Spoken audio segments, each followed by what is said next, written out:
Boa noite, irmãos. Graça e paz mais uma vez. Que Deus abençoe você, Deus abençoe sua família generosamente em nome de Jesus. Que Deus abençoe a sua família. Deus abençoe de forma muito especial nessa noite. Nós queremos deixar o nosso beijo, nosso abraço a todas as mães pelo seu dia. Todo dia é dia das mães. Todo dia é dia dos pais, todo dia é dia das crianças, mas hoje, de forma muito especial, nós somos gratos pela vida dessas mulheres tão especiais, tão abençoadas, que o Senhor levantou para serem as mães e darem à luz seus filhos, que somos todos nós. Então que Deus abençoe de uma forma muito especial e generosa cada mãe, cada família, para a glória e honra do Senhor Jesus. Eu quero orar pela sua vida, orar pela sua família, pedir que o Deus que fala conosco manifeste graça, manifeste poder, fale ao seu coração e traga toda a bênção que você tanto precisa. O Salmo de número 4, no versículo de número 1, Salmo de número 4, versículo 1, diz assim: Responde-me quando clamo, ó Deus da minha justiça.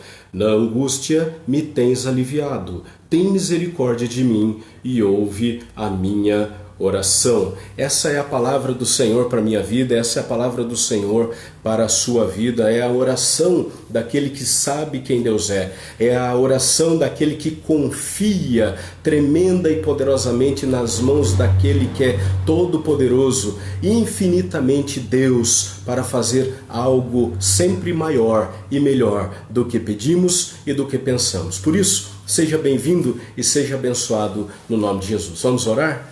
Pai amado, querido, obrigado, Senhor, porque podemos juntos, como uma família só, celebrar, ó Deus, a alegria, a paz, a bênção, a vitória que nós temos em Cristo. Obrigado, Deus, pelos meus irmãos e minhas irmãs. Obrigado, Deus, por suas famílias tão abençoadas. Obrigado porque o Senhor tem cuidado de nós. Obrigado, Deus, porque mesmo nos momentos de maior aflição, o Senhor tem sido o Deus presente, o Deus que nos toca, o Deus que age, o Deus que intervém, o Deus que nos levanta, nos ergue, o Deus que de uma forma poderosa e milagrosa tem nos abençoado e nos livrado do poder do mal. Eu quero colocar mais uma vez diante do teu altar, ó Deus, a vida do nosso irmão Guto e pedir que as tuas bênçãos continuem sendo poderosamente derramadas sobre a vida do nosso querido irmão. Ele e sua família, ó Deus, sejam abençoados e sejam assim tocados pelo Senhor. Colocamos também a vida e a família da nossa irmã Vera, ó Deus, que o teu amado Espírito Santo Consolador, de uma forma maravilhosa e íntima, abençoe essa família e que eles possam sentir a doce voz e a poderosa presença do Senhor entre eles, trazendo toda a paz, todo o conforto e todo o consolo nesta hora tão triste, nessa hora de perda, nesta hora de luto. Ó Deus, Tu és o Deus bom, que se manifesta em toda e qualquer situação. Por isso eu rogo, ó Deus, pela vida dos meus irmãos e pela vida de suas famílias, que de uma forma generosa o Senhor abençoe e visite particularmente cada família. O Senhor conhece, Pai, aquilo que nós passamos, o Senhor conhece o que pensamos, o Senhor conhece o que desejamos, o Senhor conhece o que nós fazemos, o Senhor conhece também as nossas omissões, o Senhor conhece cada sentimento e cada decisão. Por isso nós depomos, nós colocamos tudo isso diante do Senhor e pedimos que o Senhor abençoe, que o Senhor visite, que o Senhor nos dê direção, que o Senhor nos dê paz, que o Senhor ministre, que o Senhor fale, que o Senhor nos impeça, que o Senhor abra portas, mas que o Senhor também feche portas, ó Deus, que não vão ser glória ao Teu nome, nem bênção para nós e nossas famílias. Pai, tudo isso nós pedimos e agradecemos, em nome de Jesus, nosso Senhor e Salvador. Amém. Querido, Deus abençoe, que maravilha você estar conosco, que maravilha você e sua família sendo abençoados, não por nós, mas pela palavra. A palavra de Deus é que nos dá norte, a palavra do Senhor que é luz para os nossos caminhos, que traz vida para dentro da nossa vida, esperança para dentro da nossa alma e direção para cada momento, dos momentos mais complicados, mais confusos, os momentos mais críticos. O Senhor é o Deus que é, o Senhor é o Deus presente, o Senhor é o Deus que vai e que fala conosco, é o Deus que vai além do que pedimos ou do que pensamos. Por isso, não há nada nem grande, nem além, nem poderoso, nem maior que o nosso Deus. Coloque, entrega o teu caminho ao Senhor, confia nele e o mais ele fará. Amém? Que Deus abençoe você em nome de Jesus. Mais uma vez deixando o nosso beijo, o nosso abraço, especialmente neste dia, para todas as mães que sejam coroadas de alegria, sejam coroadas de direção de Deus, coroadas de sabedoria por esse Deus que fala conosco, esse Deus reto, justo e perfeito. Amém? Que Deus abençoe então todas as mães em nome de Jesus. Querido, eu quero convidar você para quarta-feira às 19h30, quarta-feira, 7h30 da noite, estarmos juntos mais uma vez aqui para estudarmos, termos um tempo de estudo da Palavra do Senhor. Quarta-feira, às 19h30, nós teremos aqui nesse canal do Facebook, teremos esse momento de estudo da Palavra do Senhor. E você é nosso convidado mais do que especial. Tá bom? Então compartilhe os convites, compartilhe os vídeos para que você e outros sejam poderosamente abençoados pela palavra do Senhor. O homem não tem poder algum, o ser humano não tem autoridade nenhuma. Todo poder e toda autoridade é unicamente do Senhor Jesus e da sua palavra. Então que Deus abençoe você poderosamente. Eu quero compartilhar nesta hora, em nome do Senhor, um texto que nós encontramos em Lucas, capítulo de número 24. Lucas, capítulo 24, do versículo 13 ao versículo de número 35. Lucas, capítulo de número 24, do versículo 13 ao versículo de número 35. Nós vamos ouvir a palavra e sermos assim abençoados pela palavra em nome de Jesus. Lucas capítulo 24, do 13 ao 35. Naquele mesmo dia, dois deles estavam de caminho para uma aldeia chamada Emaús, distante de Jerusalém 60 estádios, e iam conversando a respeito das coisas que tinham acontecido. E aconteceu que, enquanto conversavam e discutiam, o próprio Jesus se aproximou e ia com eles. Os seus olhos, porém, estavam como que impedidos de o reconhecer. Então lhes perguntou Jesus: que é isso que vos preocupa e de que ides tratando à medida que caminhais? E eles pararam entristecidos. Um, porém, chamado Cleopas, respondeu dizendo: és o único porventura que, tendo estado em Jerusalém, ignoras, não conhece as ocorrências daqueles últimos dias? E ele lhes perguntou: quais? E explicaram o que aconteceu a Jesus o Nazareno, que era varão profeta, poderoso em obras e palavras, diante de Deus e de todo o povo. E como os principais sacerdotes e as nossas autoridades o entregaram para ser condenado à morte e o crucificaram. Ora, nós esperávamos que fosse ele quem havia de redimir a Israel, mas depois de tudo isso, e já este é o terceiro dia desde que tais coisas aconteceram. É verdade também que algumas mulheres das que conosco estavam nos surpreenderam, tendo ido de madrugada ao túmulo e não achando o corpo de Jesus, voltaram dizendo terem tido uma visão de anjos, os quais afirmam que ele vive. De fato, alguns dos nossos foram até o sepulcro e viram a exatidão do que disseram as mulheres, mas não o viram. Então lhes disse Jesus: ó nécios e tardos de coração para crer em tudo que os profetas disseram. Porventura não convinha que o Filho de Deus, o Cristo, padecesse e entrasse na sua glória? E começando por Moisés, discorrendo por todos os profetas, expunha-lhes o que a seu respeito constava em todas as Escrituras. Quando se aproximavam da aldeia para onde iam, fez ele menção de passar adiante, mas eles o constrangeram dizendo: fica conosco, porque já é tarde e o dia já se declina, e entrou para ficar com eles. E aconteceu que, quando estavam à mesa, tomando ele o pão, abençoou-o, e tendo-o partido, lhes deu. Então se lhes abriram os olhos e reconheceram, mas ele desapareceu da presença deles. E disseram um ao outro: porventura não nos ardia o coração quando ele pelo caminho nos falava, quando nos expunha as Escrituras? E na mesma hora, levantando-se, voltaram para Jerusalém, onde acharam reunidos os 11 e outros com eles, os quais diziam: o Senhor ressuscitou e já apareceu a Simão. Então os dois contaram o que lhes acontecera no caminho e como fora por eles reconhecido no partir do pão. Amém. Louvado seja o Senhor pela sua palavra. Que Deus assim nos abençoe e fale conosco em nome de Jesus. Amém. A nossa geração ela está completamente sem ideais. A nossa geração é uma geração que não tem nem ideais, nem sonhos, nem projetos, nem heróis. A nossa geração ela não tem mais em quem seguir. A nossa geração é uma geração desmoronada e despossuída. É uma geração sem absolutamente sonhos. Nós conversamos e vivemos e passamos de dia após dia e os nossos sonhos, as nossas visões, os nossos ideais, eles vão não mais crescendo, não mais se avolumando, mas eles vão se apequenando, vão se tornando menores, vão se tornando mais frágeis. Os nossos sentimentos, eles vão se tornando mais esfriados. Os nossos relacionamentos, eles vão se distanciando.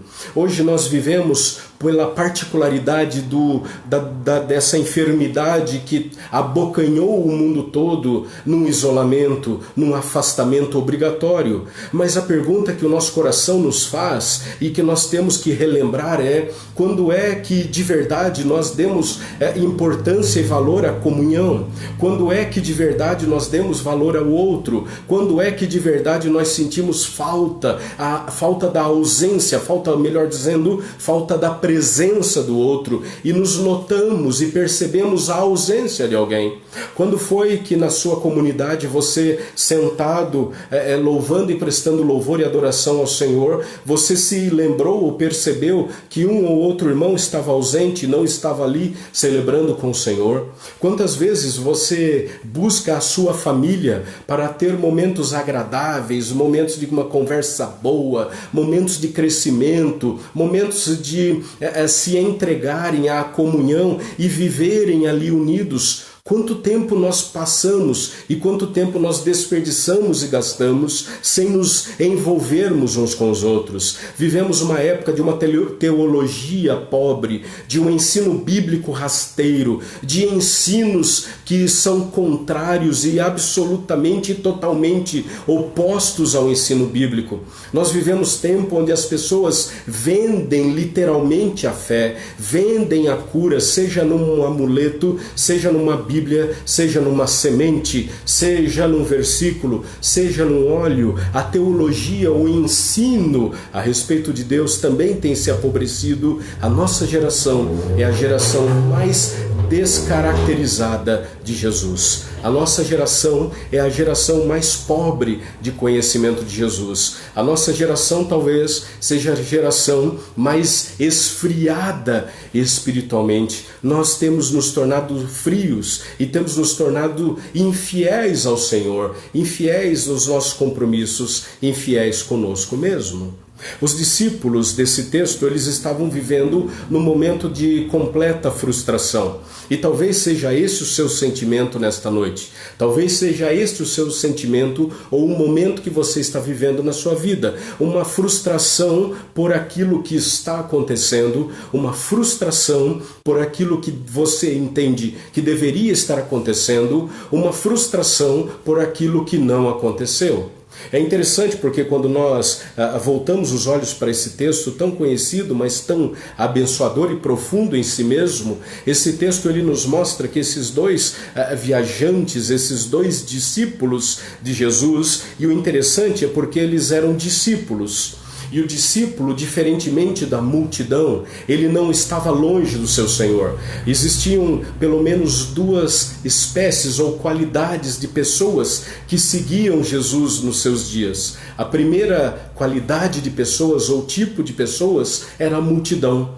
a multidão que se camuflava, a multidão que ficava dispersa, a multidão que ficava longe, a multidão que ficava em volta de Jesus, a multidão que, como os 4 evangelhos narram, se acotovelavam, se amontoavam, empurravam o Senhor. Elas, em grande quantidade de multidão, se aproximavam de Jesus e desejavam ver algo, ouvir algo e receber as bênçãos, o cuidado e os milagres do Senhor. Existia uma segunda qualidade de pessoas, que eram os discípulos. Os discípulos eram homens e mulheres que caminhavam dia a dia com o Senhor, se alimentavam com o Senhor, ouviam do Senhor, caminhavam com o Senhor, estavam em intimidade com o Senhor, conheciam e ouviam a palavra do Senhor de uma forma muito especial, porque 24 horas por dia estavam na presença do Deus dos deuses. É interessante porque esse texto não diz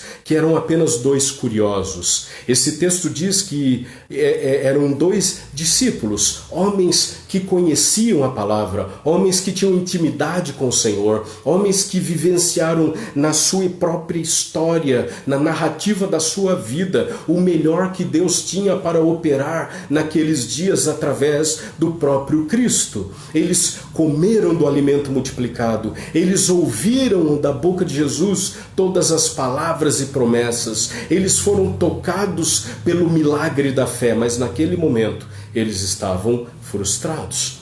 Só nesse ponto nós poderíamos conversar muito e entender que eu e você, mesmo sendo discípulos de Jesus, mesmo nós sendo homens e mulheres que conhecemos a Cristo, que conhecemos a palavra, que buscamos ouvir, que nos alimentamos do milagre do Senhor, poderemos passar por momentos da nossa história que nós nos sentiremos frustrados com a vida, frustrados com os acontecimentos, frustrados com o que nós achamos que deveria acontecer e não aconteceu, frustrados porque o tempo de Deus não é o nosso, frustrados porque a expectativa, o sonho e o desejo que nós nutrimos e fizemos crescer no nosso coração não se realizou como e da maneira que nós esperávamos. Esses homens de Lucas 24, 13 e 35, eles estavam num momento de frustração. Primeiramente, o versículo de número 21 diz que eles tinham uma expectativa errada sobre Jesus.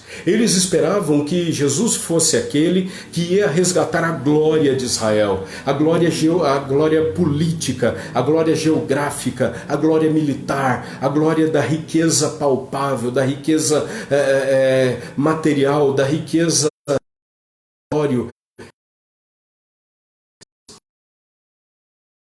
fosse um novo rei Davi, um homem que viesse montado num cavalo branco e atrás de si um numeroso exército e libertasse os hebreus das garras destruidoras e cruéis dos romanos que dominavam a Israel naqueles dias. E eles viram em Jesus um homem manso e humilde de coração, não um general, mas o pastor de ovelhas, não um general, mas aquele que estava disposto a dar a outra face, não um general, mas aquele que tomou sobre si as nossas enfermidades, não um guerreiro, mas aquele que tomou sobre si todas as nossas dores e pecados, não um guerreiro que veio lutar e ensanguentar as mãos para libertar uma nação, mas aquele que veio para ser moído e rasgado por nós e ensanguentado em si mesmo, para que nós fôssemos libertos do pior de todos os impérios, o império das trevas, o império do mal, o império do pecado. A expectativa deles era uma expectativa errada. Eles esperavam um líder revolucionário e político. E Deus manda o homem que nasceu para nos ensinar que Deus é amor. A expectativa deles, então, era uma expectativa completamente errada e eles se frustravam. E se frustravam também porque eles entenderam errado e o entendimento errado deles era completamente sobre quem Jesus era. Eles não só tinham uma expectativa errada sobre a missão de Jesus, mas uma expectativa errada sobre quem o próprio Senhor Jesus era. Eles não se referem a Jesus como Filho de Deus, eles não se referem a Jesus como Messias, eles não se referem a Jesus como Deus encarnado, eles não se referem a Jesus como Filho do homem, mas eles se referem a Jesus como um profeta. um homem poderoso, um profeta poderoso em obras, em sinais, alguém muito bom, alguém que sabe o que faz, alguém que tinha autoridade, mas não o Filho de Deus. E essa é exatamente a maneira como muitos cristãos, infelizmente, por não entenderem quem Jesus é, também se frustram e perecem na sua caminhada, na sua jornada cristã. Porque veem em Jesus apenas um homem poderoso para fazer coisas por mim. Um homem poderoso em palavras e ações, poderoso em obras, poderoso em milagres, poderoso em sinais. Um Jesus que existe para fazer coisas por mim.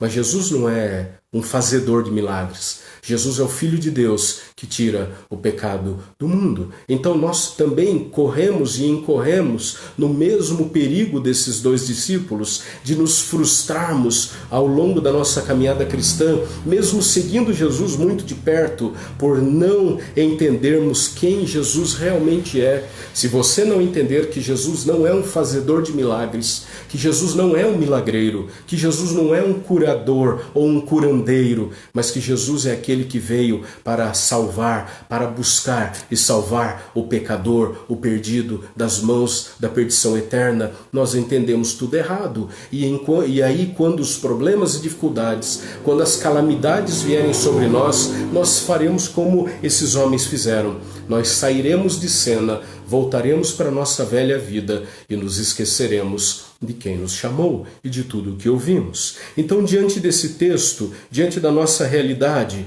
como é que nós podemos ser tratados no meio das frustrações da nossa caminhada? Quais são os caminhos? Como é que Jesus, no seu processo de cura para a minha vida e para a sua vida, como Jesus ele trata as frustrações da minha vida?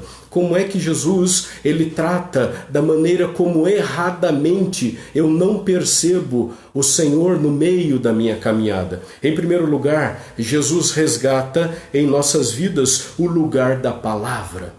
Em primeiro lugar, se Jesus ele vai fazer uma obra na minha vida e na sua vida, se Jesus vai nos resgatar e vai nos curar poderosa e definitivamente, primeiramente Jesus vai resgatar na minha vida e na sua vida o lugar, a centralidade da sua palavra. Em meio à frustração, nós perdemos a nossa sensibilidade em ouvir a palavra do Senhor. Em meio à nossa crise, em meio à nossa tristeza, em meio aos nossos buracos da existência, em meio às valas que nós muitas vezes nos sentimos, em meio às portas fechadas e diante das necessidades, nós temos a tendência natural de primeiramente esfriar a nossa alma e perdermos a sensibilidade diante da palavra de Deus. A palavra de Deus é algo que se torna comum, costumeiro, sem importância, se torna algo sem valor, sem sabor para a nossa vida. É algo que já foi falado há muitos séculos, quando nós nos acostumamos com o sagrado, quando nós nos acostumamos a falar com Deus, quando nós nos acostumamos a nos alimentar dos milagres, quando nós nos acostumamos a desfrutar de Deus, nós vivemos uma vida completamente fragilizada. O primeiro resgate de Deus na minha vida e na sua é o lugar da palavra dele, é a centralidade da palavra dele, é a centralidade da palavra que é luz para os meus caminhos e dá direção à minha vida. Deus ele traz claridade, clareza, Deus traz norte e direção às minhas decisões, planos e motivações. Deus faz com que a minha vida tenha sentido, Deus faz com que o meu coração não se endureça, não fique empedernido, não vire uma rocha diante das dificuldades e crises, mas eu me entrego de uma forma dócil e obediente à palavra do Senhor, porque eu sei que a palavra e a vontade do Senhor são boas, perfeitas e agradáveis. As palavras do Senhor nos geram vida, as palavras do Senhor geram a nós direção, as palavras do Senhor geram a nós o desejo de conhecermos o Senhor cada vez mais. As palavras do Senhor nos dão sabedoria, e Tiago nos diz na sua carta: se falta alguém sabedoria, clame, peça a Deus que a todos dá e a ninguém lhes nega. Nós muitas vezes erramos, tropeçamos e perecemos nos nossos sonhos e projetos, porque nós não buscamos a sabedoria que vem dos altos céus. Eu não estou falando quando nós dizemos que nós estamos perdendo a sensibilidade para ouvir a palavra do Senhor, eu não estou falando em emocionalismo. Hoje nós temos muito emocionalismo e pouca Bíblia. Hoje nós temos muito emocionalismo e pouca espiritualidade. Hoje nós temos muita gente com mão no coração, olhos fechados e mão levantada, mas uma vida completamente afastada de obedecer ao Senhor, porque Ele é digno de ser obedecido. O livro de Apocalipse diz: digno é o Cordeiro, digno é Jesus de receber toda a honra, toda a glória, todo o poder, toda a majestade aqui eternamente. Efésios capítulo 3, verso 20 diz: ora, aquele que tem o poder de fazer infinitamente mais do que tudo quanto pedimos ou pensamos, a Ele seja a honra, a glória, o poder e a majestade, hoje e sempre, na igreja dele, na igreja do Senhor. Portanto, querido, quando nós estamos falando de sensibilidade, é nós voltarmos a nos impressionarmos com a palavra de Deus, de ver, de ouvir, de sentir com a alma a palavra do Senhor. É nós não nos acostumarmos com aquilo que vemos e ouvimos, é não nos acostumarmos com o milagre, é não nos acostumarmos com Deus falando poderosamente, intimamente ao nosso coração, mas é percebermos que Deus, Ele fala comigo de uma forma que eu entendo, de uma forma que é clara a mim, de uma forma que me abençoa, de uma forma que me reestrutura, que me põe em pé e faz com que eu ande, como o salmista falou no passado, que eu ande altaneiramente. Ou seja, eu ando sem nenhuma vergonha do que eu faço, porque eu não faço nada longe da palavra do Senhor. Eu não faço nada longe e nem contrário à vontade do Senhor que eu recebo pela sua palavra. A palavra do Senhor é a razão. A palavra do Senhor é o centro. Paulo, escrevendo aos Romanos capítulo 10, diz que a fé, ela vem pelo ouvir, e ouvir da palavra. É muito bom cantarmos, é muito bom louvarmos, é muito bom ouvirmos canções, músicas. Isso nos faz bem para a alma, nos faz bem, nos enleva, nos anima, nos edifica, constrói em nosso coração.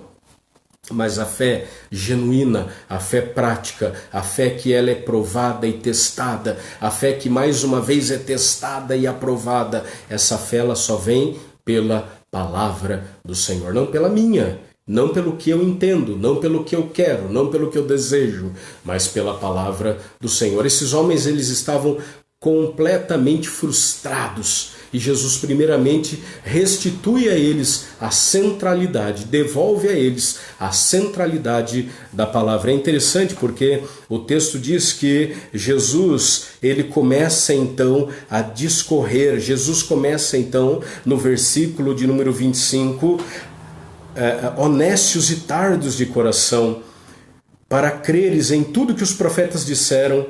E aí verso 27, começando lá atrás por Moisés, lá nos rudimentos, lá no início, Jesus começa a expor, a entregar aos seus corações, mais uma vez, o néctar da presença do Senhor pela sua palavra. Então, quando nós somos restaurados pelo Senhor, o que o Senhor faz em primeiro lugar é restaurar a centralidade da sua palavra. O que Jesus faz também em segundo lugar para restaurar a nossa vida é resgatar. Jesus resgata em nossas vidas o lugar da comunhão.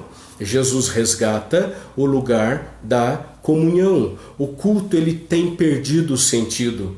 As pessoas muitas vezes têm ido aos cultos, têm ouvido palavras apenas que as adoça, palavras apenas que aprovam a sua maneira de viver. Vão ouvir uma palavra que confirma aquilo que elas já creem, aquilo que elas já querem ouvir. Mas a palavra do Senhor, ela tem o poder de não apenas dizer sim ao que nós desejamos, mas acima de tudo, mostrar a palavra do Senhor para que nós tenhamos a nossa mente moldada pela palavra e não o contrário. Jesus resgata em nossas vidas o lugar da comunhão. É no partir do pão. Veja aqui no momento maravilhoso, quando Jesus havia falado aos seus corações, ele começa então a ministrar ao coração daqueles homens, e Jesus então ele reparte o pão com aqueles homens. Jesus celebra a sua ceia com aqueles homens, e é naquele momento do partir do pão que os seus olhos são reabertos. É naquele momento de comunhão que os seus olhos são mais uma vez restaurados, para que eles possam, não fisicamente, mas espiritualmente, ver e entender que sim, Jesus era o Messias esperado e nós estamos diante do Deus Todo-Poderoso. Lucas usa então esse vocábulo, Lucas usa então esse exemplo da ceia do Senhor de forma intencional, porque um coração duro nos faz, porque num coração duro nós não conseguimos perceber o Senhor. Num coração duro nós não conseguimos nos permitir entregar a nossa vida ao Senhor, porque num coração duro nós não conseguimos ver o Senhor na comunhão, na ceia. Num coração duro nós não conseguimos ter gratidão. A ceia do Senhor, Jesus nos ensina a celebrá-la para que nós víssemos nele aquilo que ele fez por nós. Por isso ele diz: fazei isto em memória de mim.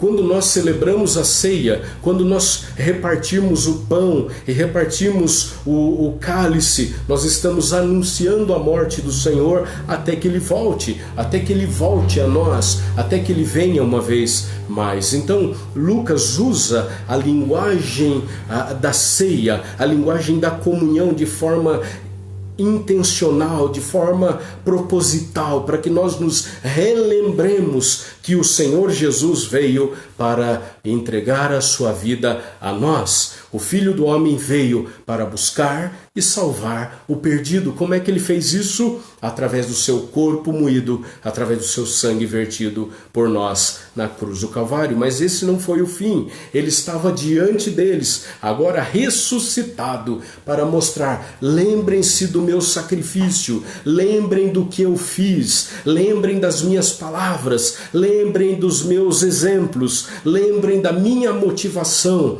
que foi obedecer o Pai e obedecer até o fim. Comunhão é renúncia, comunhão é entrega. A ceia do Senhor, ela é símbolo de renúncia, é símbolo de entrega. E nos pergunta esses versículos ao nosso coração a seguinte coisa, a seguinte pergunta é feita: será que nós temos renunciado ao Senhor? Será que nós temos nos entregue ao Senhor dia após dia? Será que nós temos vivido para o Senhor, temos sido fiéis ao nosso compromisso assumido não diante de homens, não perante a igreja, mas perante o Senhor, de sermos fiéis ao Senhor em toda e qualquer situação?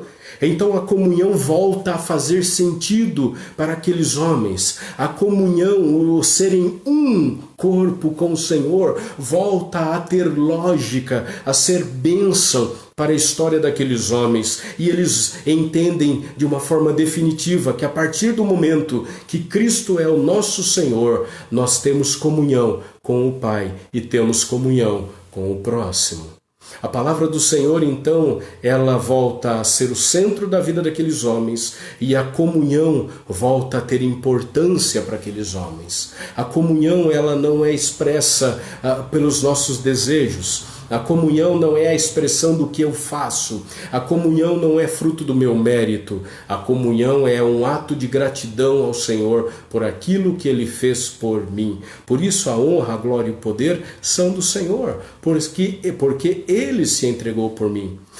A palavra do Senhor, e Paulo ainda aos Romanos diz: porque dele, por ele, para ele são todas as coisas. Quem primeiro deu a ele para que depois recebesse? Quem ensinou o Senhor? Quem Quem foi o conselheiro do Senhor? Resgatar o lugar da comunhão em nossas vidas é nos colocar, é trazer a nossa vida ao eixo, é voltar a nossa vida ao lugar correto, é dar segurança à nossa alma, é nos relembrarmos que somos amados do Senhor. E por isso a ceia tem o simbolismo e a mensagem da entrega do amor e da vida do Senhor, para que nós pudéssemos vida eterna ter na morte e na ressurreição do Senhor. Por isso, a comunhão ela tem sentido para nós e volta a ter sentido para esses homens e volta a ter sentido para nós. Nós não vivemos apenas, nós não sobrevivemos apenas, nós não passamos de semana após semana, ano após ano, mas nós vivemos para a glória do Senhor,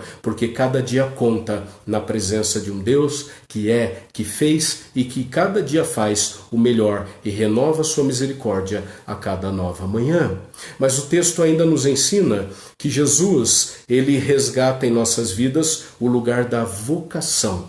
Jesus resgata em nós e em nossas vidas o lugar da vocação. Vocacionar, vocatio, é um chamado, é o Senhor que segreda ao nosso coração, porque o Senhor fala ao nosso espírito que sim, nós somos do Senhor, nós temos um mestre, nós temos um Senhor, nós temos um Pai, nós temos um dono, não um Senhor de escravos que nos envergonha, que nos destrói, que nos explora, mas um Deus terno, amoroso, um Deus que nos abraça com o seu poder inigualável, um Deus que ouve a nossa voz, um Deus que se inclina para ver o que acontece sobre a nossa vida e se importa conosco. E é interessante porque a partir desse momento, esses homens, eles tomam uma decisão maravilhosa. Verso 33 diz: e na mesma hora, levantando-se, voltaram a Jerusalém. É interessante porque o texto diz que eles caminharam por um bom tempo, e o texto sagrado nos diz que eles andaram por aproximadamente 12 quilômetros. A distância entre Jerusalém e essa vila, pequena vila de Emaús, era mais ou menos 12 quilômetros. Eles foram 12 quilômetros e já à noite, já à madrugada, eles voltam para Jerusalém, caminhando outros 12 quilômetros na noite, com todos os perigos do caminho, com todos os perigos da madrugada, com todos os perigos do deserto, mas eles não se importam porque Jesus resgatou no coração deles o lugar, o espaço da vocação. Eles voltam ao primeiro amor, eles voltam ao sentido da sua vida. O sonho volta, o ministério volta, a alegria volta, o serviço volta, a fidelidade volta. Eles percebem que ali em Emaús não havia mais nada para eles. O que Emaús era? Emaús era uma pequeníssima vila, um lugar que, se não estivesse na Bíblia, nós nem saberíamos que aquele lugar existiu. Emaús não representava nada, Emaús não tinha nada, Emaús era um lugar paupérrimo, Emaús era uma pequena vila de gente pobre no meio do deserto. O que eles teriam para fazer lá? Jesus, então, quando resgata em nossas vidas o lugar da vocação, ele nos lembra que nós fomos chamados por ele, não mais para vivermos na velha vida, não para regressarmos, não para sermos piores, não para sermos inferiores, mas para andarmos na graça, na glória, na dependência e no poder do Espírito Santo de Deus. Por isso, quando Jesus ele resgata em minha vida e na sua vida o lugar da vocação, a nosso desejo de servir ao Senhor se multiplica. Porque as pessoas abandonam a caminhada cristã? As pessoas abandonam a caminhada cristã não é porque não creem em Jesus, mas é porque Jesus já não faz sentido nas suas vidas. Ou porque elas se frustraram, como no primeiro ponto, porque elas esperavam que Jesus fosse uma outra coisa, que seguir Jesus fosse um outro momento, que seguir Jesus trouxesse uma outra bênção, que Jesus trouxesse algumas emoções variadas. Mas quando nós entendemos que a palavra do Senhor é a palavra que resgata o lugar da nossa vocação, o sonho volta, o sentido volta, e aquilo que eles criam volta, porque Jesus vive. Eles entendendo que Jesus vive a sua vontade de servir ao Senhor, mais uma vez entregue aos seus corações. Eles não perderam tempo e retornam à caminhada, voltam a ser discípulos, voltam a ser seguidores próximos de Jesus, voltam a testemunhar, voltam a ter esperança, voltam a crer na realidade. Eles não são mais agora esperançosos naquilo que poderia acontecer, mas são testemunhas da realidade da presença de Deus entre nós. Por isso que um dos nomes que Jesus recebeu na palavra é Emanuel, é o Deus que está conosco. Não é o Deus que foi, não é o Deus que será talvez, é o Deus que é o Deus que está, é o Deus presente, é o Deus que age, é o Deus que revigora, é o Deus que renasce, é o Deus que manifesta, é o Deus que abre os olhos para que eu possa contemplar a beleza da sua face, para que eu possa abrir a sua palavra e entender e ter a explicação da palavra ao meu coração. É aquele Deus que me alimenta, me dessedenta e mostra: aqui não é mais o seu lugar, essa vida não é mais a sua vida, esse velho hábito não é mais esse seu hábito, o seu velho vício e sua velha vida, aqui não tem mais nada para você. Volte a ser discípulo, volte a testemunhar, volte a ter esperança, volte a crer, volte a depender de mim, volte a ficar comigo. É isso que o discípulo era alguém que caminhava com o Senhor, era alguém que sabia quem Deus era por experiência e por desfrutar a cada dia o melhor do Senhor. Então que nós não endureçamos nosso coração, mas que a gente permita que Jesus resgate o lugar da palavra, o lugar da comunhão e o lugar do nosso chamado, o lugar da nossa vocação. O Senhor é aquele Deus que em todo momento traz a nós uma palavra de bênção, mas uma palavra que nos exorta, uma palavra que nos chama, uma palavra que nos motiva, uma palavra que faz com que a sua palavra, a sua comunhão e o seu chamado sejam renascidos em nossos corações. Por isso, irmãos, nesta noite eu queria compartilhar em nome de Jesus esta mensagem ao seu coração. E o nosso desejo é que você seja plenamente, satisfatoriamente abençoado pelo Senhor, porque Ele vai fazer na sua vida muito mais do que nós pedimos e do que nós pensamos. Que Jesus resgate no seu coração, te lavando e te livrando das suas frustrações. Que Deus traga ao seu coração a centralidade da sua palavra, o lugar da comunhão e o lugar da vocação, do seu chamado. Volte a servir, volte a ter esperança, volte a louvar o Senhor. Comunhão com o Senhor é renunciar a nós mesmos, é nos entregarmos na presença do Senhor. A palavra é que traz luz ao nosso coração e nos ensina dia a dia quem Jesus é. Que Deus abençoe você, que Deus abençoe sua família, que Deus abençoe a sua família, que Deus abençoe as suas mãos, que tudo que você fizer prospere, que onde seus pés pisarem você seja próspero, feliz e bem-aventurado. É o nosso desejo e é a minha oração, em nome de Jesus. Vamos orar? Pai amado, querido, obrigado, Senhor, pela tua palavra. Obrigado, Deus, porque quantas vezes nós nos sentimos frustrados espiritualmente, mas o erro não é teu, Senhor. O erro é nosso, porque nós nutrimos, nós temos pensamentos errados que não são pensamentos da tua palavra. Nós nos frustramos com o Senhor porque nós criamos uma imagem errada tua, uma imagem distorcida, uma imagem que não é a tua palavra. E nós queremos que o Senhor faça por nós aquilo que o Senhor nunca disse que faria. Nós queremos que o Senhor age em nossa vida de uma maneira diferente da tua palavra. Nós pedimos perdão por isso e pedimos que o Senhor sempre nos dirija na centralidade da tua palavra. Restaura, Deus, nosso coração, a centralidade da tua palavra, da comunhão e da vocação. Mais uma vez, ó Deus, te louvamos pela vida das mães. Abençoe essas mulheres tão especiais, ó Deus, Cuida de cada uma delas, fisicamente, financeiramente, na sua alma, no seu psicológico, que elas sejam, ó Deus, tratadas e trabalhadas pelo Senhor. Cuida delas e de suas famílias para a glória do Teu nome.